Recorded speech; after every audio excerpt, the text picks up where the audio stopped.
Hello and welcome to my channel. My name is Reese and I talk about books. Today, as we enter the end of the year, December of 2024, I thought about doing a wrap-up video of sorts, talking through all the books that I read this year, ratings, maybe doing like a rapid fire review, but I felt like that wasn't really what I wanted to do.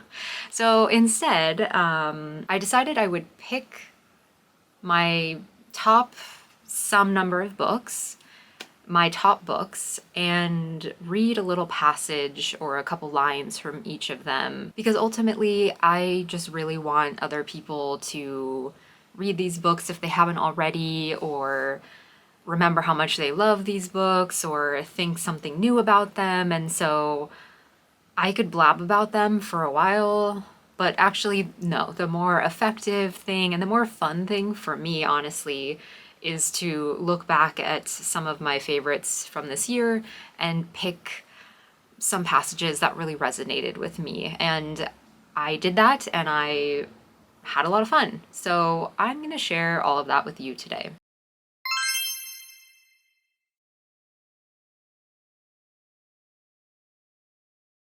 I am kicking things off with a book and a passage, a quote that is representative of a series of books that I read this year, and that series is the Neapolitan Quartet by Elena Ferrante. Ferrante has said that she meant them to be really like one long novel, but they are pretty long, like probably like at least like 350 pages, definitely each or more. And so she meant them to be read as like one long novel, but obviously a like 1200 plus word book is not super appealing to everybody. So they are split into four. And it is the story of a woman, a girl, and her life growing up in Italy, specifically mostly in Naples in like the 1950s and onwards. But it's also about the community that she lives in, her family, the extended community around her, and yeah, it talks a lot about politics, class, education, poverty, feminism, the lens through which all of this is happening, really, and like the core relationship that the stories keep coming back to is the main character, Linu, her relationship with her friend Leela. That's like, I would say, at the core of this series. But also at the core of this series is the idea of really, like, how do I describe it other than imposter syndrome? She's born to a poor family in Naples. Though she is incredibly intelligent, she is a girl in Italy at that time, and staying in school is not something that was regularly done, like, as she grows older. And so she deals with the feelings around the fact that she, continues her education, but she's also surrounded by people who are not like her. And, throughout her life, also, she deals with the fact that like her background is one thing, but this world that she's moving into is another thing. So that's the context for this passage, which comes from the second book in the series, The Story of a New Name, written by, again, Elena Ferrante and translated by Anne Goldstein. Further bit of context, as I said, she is from Naples and she goes away to school, I think it's basically college they're talking about, in Pisa. Suddenly I was aware of that almost. Had I made it? Almost. Had I torn myself away from Naples, the neighborhood? Almost. Did I have new friends, male and female, who came from cultured backgrounds, often more cultured than the one that Professor Galliani and her children belonged to? Almost. From one exam to the next, had I become a student who was well received by the solemn professors who questioned me? Almost. Behind the almost, I seemed to see how things stood. I was afraid. I was afraid as I had been the day I arrived in Pisa. I was scared of anyone who had that culture without the almost. Yeah, that passage, again, because of the connection to imposter syndrome, which is something that I have felt in my life, I just was like, oh man, I know what that's like. I also do think that it's a great representation of like the interior nature of this story. Again, it's narrated by the main character, and you really like get into her head like that. Yeah, I just loved my experience with it. There are many passages that I would love to share from here. Maybe I'll do a video on the series. I'll have to read it again and like go into it knowing that I want to make a video. That being said, if you have read these books and you ever want to talk about them, like, let's chat. I just want to talk about them more with people.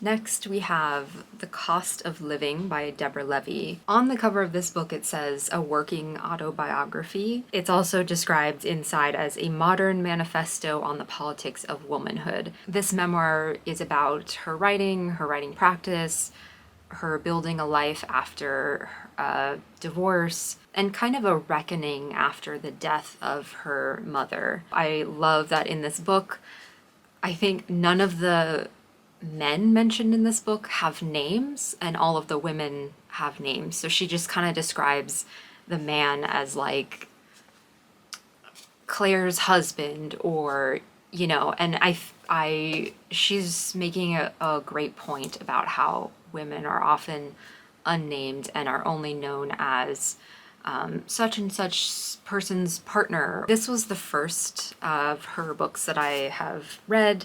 I think I was a little intimidated. I didn't know where to start. I had heard such good things about her writing, but yeah, I was just kind of, I don't know, unsure where to start. And I would say, yeah, go start here. So background of where this passage is in the book, she's really in the thick of dealing with her emotions and her around her mother passing away, and also processing the relationship that they had throughout her life. She kind of talks about how her mother sort of was like there, but not really there, that her mother was very introspective, but maybe not always like present. And there's a line also where she says, you know, what do we need dreamy mothers for? We need her to be of this world, entirely present to our needs. That's kind of the context for it. I think there's like this struggle of her processing all of that in the face of her mother dying. And this passage follows shortly after that, and it reads, when our Father does the things he needs to do in the world, we understand it is his due. If our mother does the things she needs to do in the world, we feel she has abandoned us. It is a miracle she survives our mixed messages, written in society's most poisoned ink. It is enough to drive her mad. Yeah, that was super impactful to me, because while I'm not a mother, I know the experience that I see the experience that my friends and my sister and my own mother have gone through, and yeah, that one really hit. The next standout passage and standout book that I want to talk about is I Who Have Never Known Men by Jacqueline Harpman, translated by Roz Schwartz. And I probably need to stop talking about this book, because in the few videos that I have made so far on this channel, I think I've mentioned this book in like almost every one, but it is Really, it is that good. So please read it. Just read it. Anyways, how rapid fire can I explain what this book is? Because I've talked about it so much and to so many other people in real life too. There is a group of women who are underground, held captive, and they're in this situation. It is very mysterious. And then something happens and they escape. That is not a spoiler because it mentions that on the back cover of the book. Anyways, so this story follows one of those women, the youngest, who has basically spent all of her life in this underground prison, and their search for, I don't even know, their search for meaning, honestly, is what it really comes down to.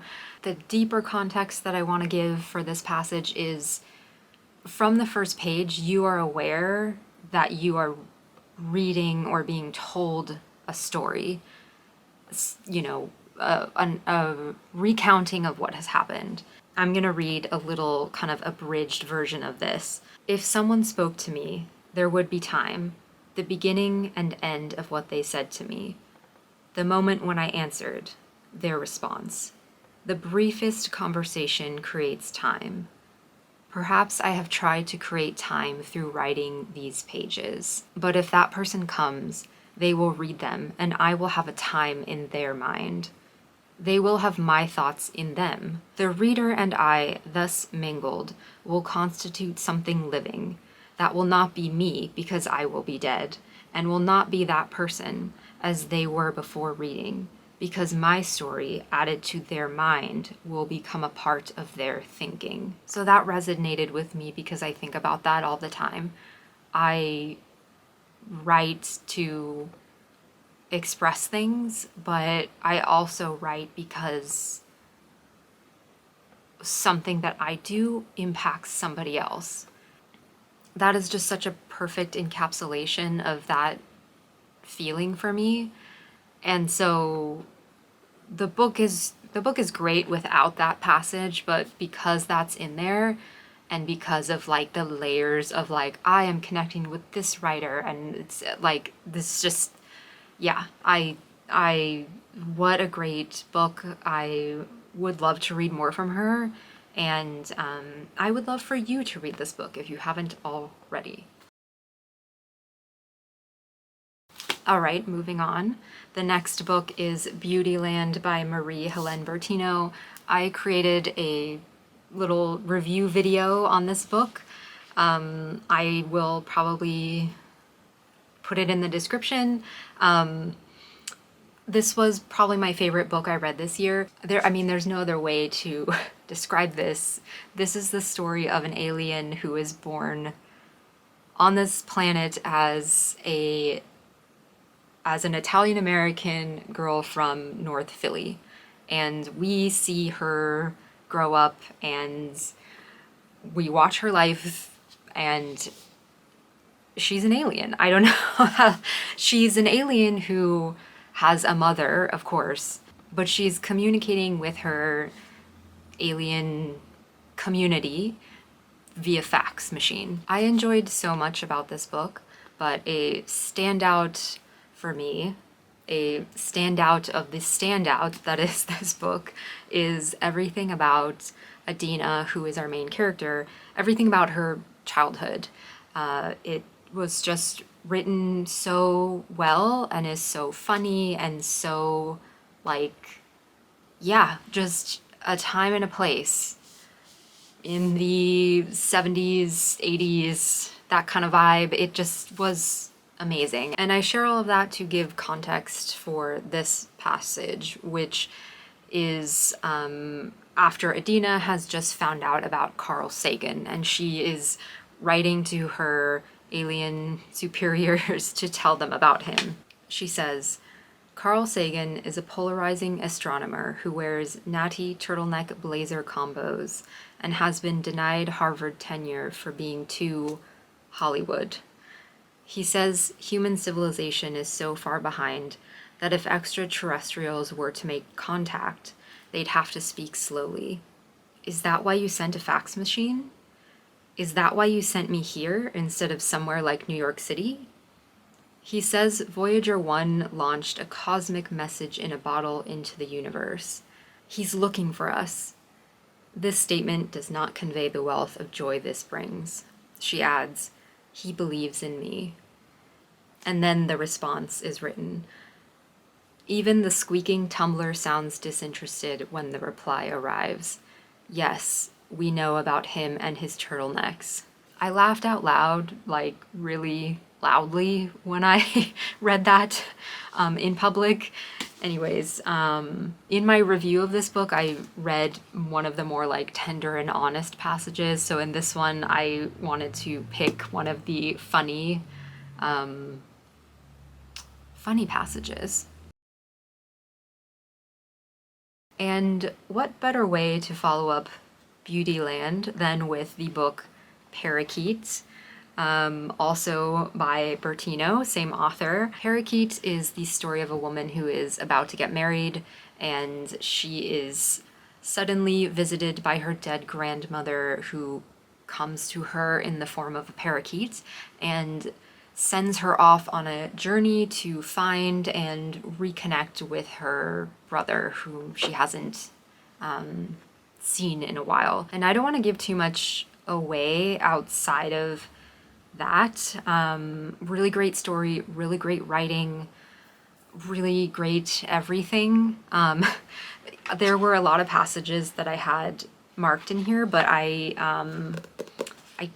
many of them kind of gave away like a major thing, and so I'm going to spare you that because I hope that you enjoy reading this book, and I would like for you to go into it a little blind. Our main character is about to get married, but she is kind of in the process of like recovering from trauma, recovering from PTSD, and really in the process of just like, I guess, finding herself after her life that has, she doesn't have a great relationship with her mother, and, being kind of like separated from her brother. And that's the context for this passage, which reads, through the dull purches of time, and too long since that surge of awakening, on the nights we are certain of the unbearable wrongness of coexistence,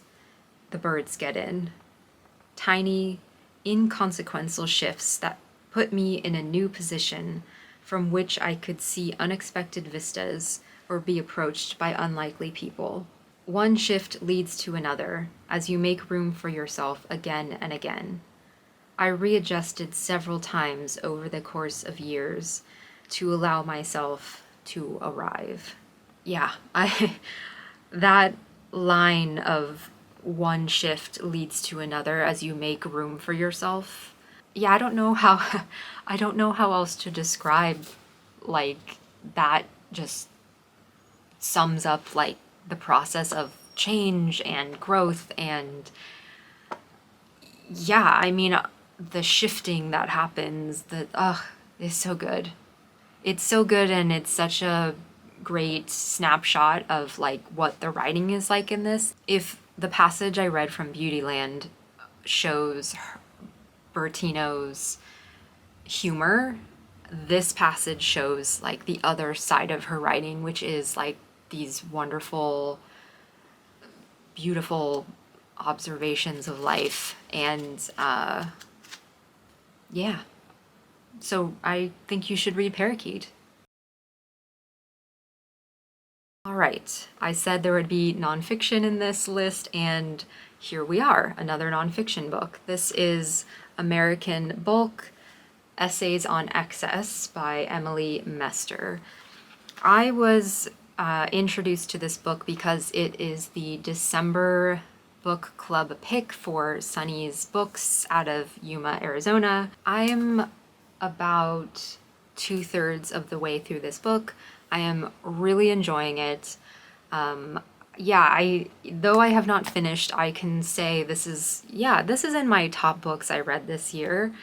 From the back of the book, the description, in American Bulk, Emily Mester intertwines cultural critique, and personal history to explore how the things we eat, buy, amass, and discard become an intimate part of our lives. Yeah, but I mean, also what sold me on this book was knowing that within here there is an essay on Costco and an essay on Olive Garden. My dad is a fan of both of those things, and I felt like, yeah, there's gonna be some like connection here. I'm going to understand this, and it's going to give me new insight into things. The essays on Olive Garden and Costco are hilarious, witty, sharp.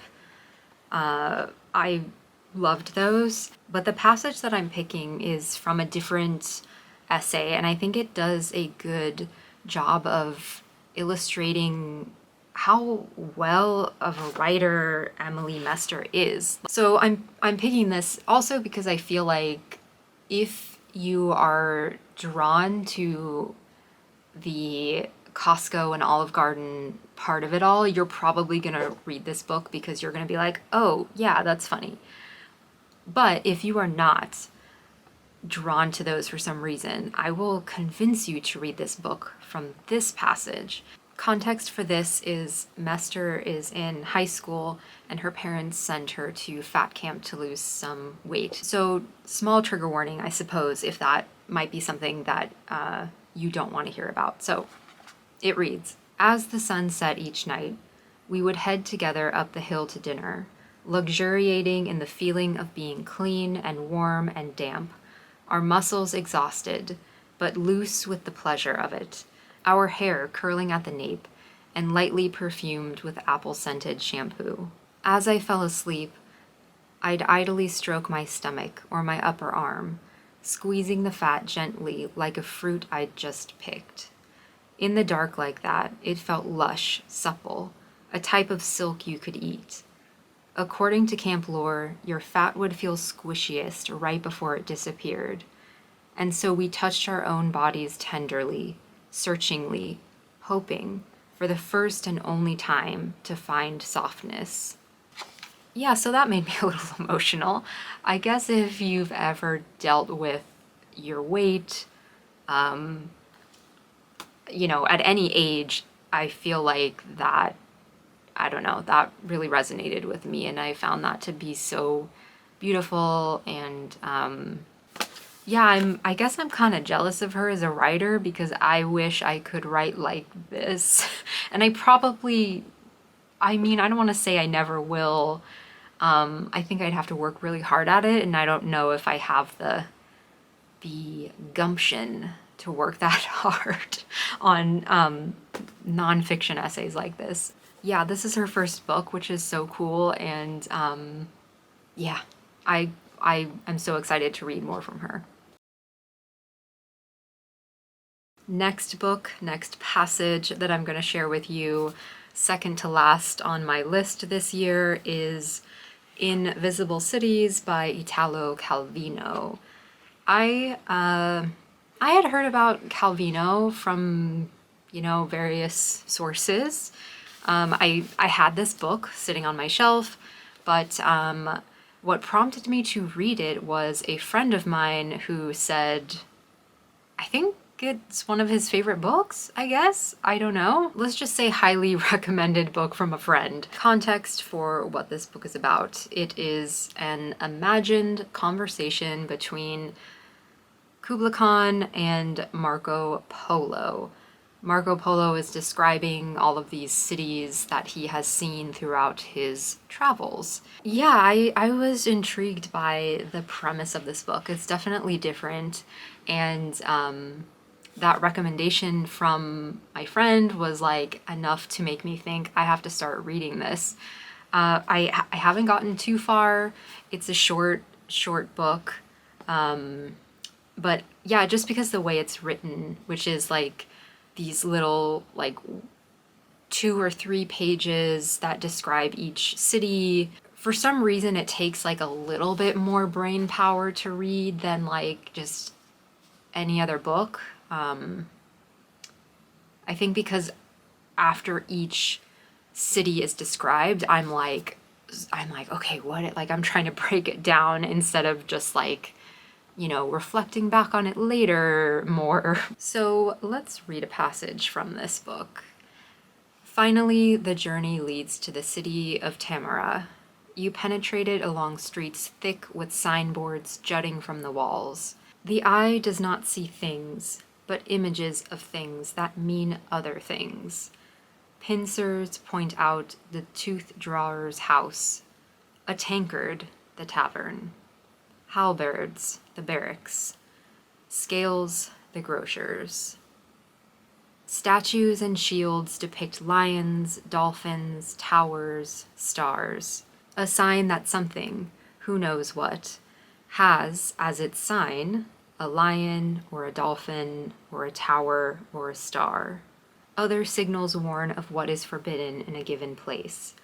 To enter the alley with wagons, to urinate behind the kiosk, to fish with your pole from the bridge, and what is allowed. Watering zebras, playing bowls, burning relatives' corpses. From the doors of the temples, the god statues are seen, each portrayed with his attributes, the cornucopia, the hourglass, the Medusa, so that the worshipper can recognize them and address his prayers correctly. However the city may really be, beneath this thick coating of signs, whatever it may contain or conceal, you leave Tamara without having discovered it. Outside, the land stretches, empty to the horizon. The sky opens with speeding clouds. In the shape that chance and wind gave the clouds, you are already intent on recognizing figures, a sailing ship, a hand, an elephant. I picked this passage because it's a very good snapshot of what this book is like, at least what I've read so far. Very descriptive, very like visual in that sense.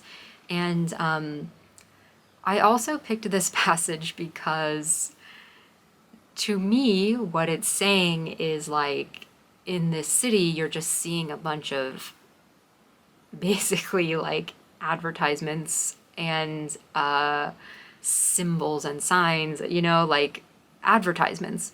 And as somebody who worked generally in that like field, this one like kind of hit for me. And yeah, so I think what it's saying is like, that is not, those things are not what makes up a city. And